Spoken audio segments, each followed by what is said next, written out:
સાબરકાંઠા જિલ્લામાં cyber crime police દ્વારા cyber ક્રાઇમનો ભોગ બનનારને પરત નાણાં અપાવ્યા હતા। સમગ્ર વાત કરવામાં આવે તો સાબરકાંઠા જિલ્લા સહિત અન્ય જિલ્લાઓમાં અનેક લોકો સોશિયલ મીડિયામાં આવતી વિવિધ લોભાવણી જાહેરાતોથી લલચાને ઓનલાઈન પેમેન્ટ કર્યા બાદ તેઓ પસ્તાય છે। ત્યારે કેટલાક કિસ્સાઓમાં ભોગ બનેલા લોકોએ હિંમતનગર સ્થિત સાયબર ક્રાઇમ પોલીસ સ્ટેશનનો સંપર્ક સાધ્યા બાદ પોલીસે વર્ષ 2024નો ભોગ બનેલાઓને અંદાજિત 78.51 થી વધુની રકમ તેમના ખાતામાં પરત અપાવી હોવાનો દાવો સાયબર ક્રાઇમ પોલીસ દ્વારા કરાયો છે। સાબરકાંઠા જિલ્લા સહિત અન્ય જિલ્લાઓમાં છેલ્લા ઘણા સમયથી ફાઇનાન્શિયલ ફ્રોડ તથા સોશિયલ મીડિયા ફ્રોડથી લોકો અજાણ હોય, જેના લીધે મીડિયા ફ્રોડમાં સોશિયલ એકાઉન્ટ અજાણ્યા લોકો હેક તથા ફેક કરે છે। ત્યારબાદ અજાણ્યા શખ્સો મોબાઈલ પર ઓટીપી માંગે છે, જેના લીધે ઓટીપી ફ્રોડ તેમજ યુઆઈ ફ્રોડ તેમજ કસ્ટમર કેર ફ્રોડ તેમજ જોબ ફ્રોડ તેમજ લોન ફ્રોડની બનાવતી લિંક મોકલીને તેમના બેંક એકાઉન્ટમાંથી પૈસા ઓનલાઈન ઉપાડી લે છે, જેનો ભોગ બન્યા બાદ કેટલાક લોકો નાણાં પરત મેળવવા માટે હિંમતનગર સ્થિત સાયબર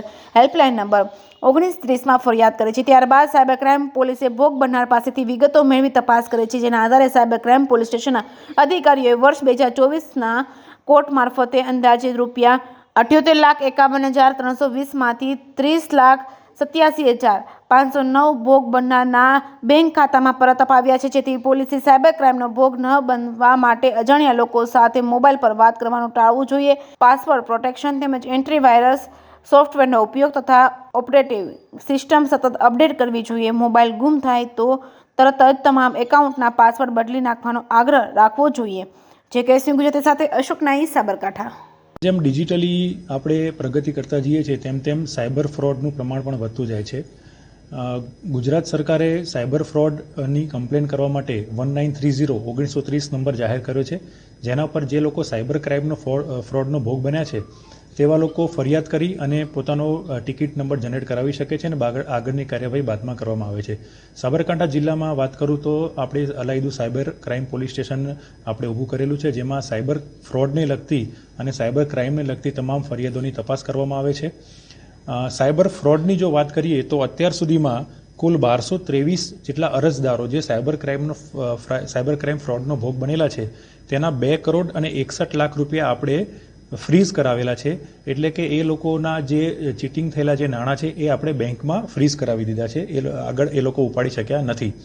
એમાંથી અમે 78,51,000 જેટલા રૂપિયા અમે કોર્ટમાંથી એ લોકોને પરત પણ અપાવ્યા છે અને બાકીના 1 કરોડ રૂપિયા જેટલા જે બેંકમાં હજુ ફ્રીઝ થયેલા છે એની પરત અપાવવાની કોર્ટની કાર્યવાહી ચાલુ છે। અત્યારે જે લેટેસ્ટમાં સાયબર ક્રાઇમના જે ફ્રોડ છે, જે એમઓ છે મોડસ ઓપરેન્ડી, એમાં ખાસ કરીને ઇન્વેસ્ટમેન્ટ ફ્રોડ એટલે લોકોને ફોન કરીને કહેવામાં આવે છે કે શેર બજારમાં તમે રોકાણ કરો, અમે તમને X% તમને વળતર આપીશું। આ લાલચમાં લોકો શેર બજારમાં રોકાણ કરવાની લાલચે લોકો સાયબર ક્રાઇમનો ભોગ બને છે। આ સિવાય શોપિંગ ફ્રોડ, ફેસબુક અને ઇન્સ્ટાગ્રામ ઉપર જે બ્રાન્ડેડ આઇટમ છે એ સસ્તા ભાવે મળશે એવી જાહેરાત કરી અને લોકો સાથે ફ્રોડ કરવામાં આવે છે।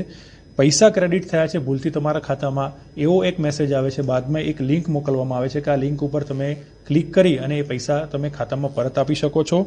ડિજિટલ એરેસ્ટ ફ્રોડ આ એક નવા પ્રકારનો ફ્રોડ છે, જેમાં વિદેશમાં રહેતા તમારા સગા સંબંધીઓ એ કોઈ ડ્રગ્સ કેસમાં કે બીજા કોઈ કેસમાં ફસાઈ ગયા છે અથવા તેનું અપહરણ થયું છે એ બાબતનો ફોન આવે છે અને એક કોઈ ખાતામાં પૈસા જમા કરવાની વાત કરવામાં આવે છે। આવા તમામ પ્રકારના ફ્રોડ છે તો આપના થકી તમામ જાહેર જનતાને જણાવવાનું કે આ પ્રકારનો કોઈ ફ્રોડ બાબતનો કોઈ કોલ કે મેસેજ આવે તો તાત્કાલિક 1930 અથવા તો નજીકના પોલીસ સ્ટેશનનો સંપર્ક કરવો।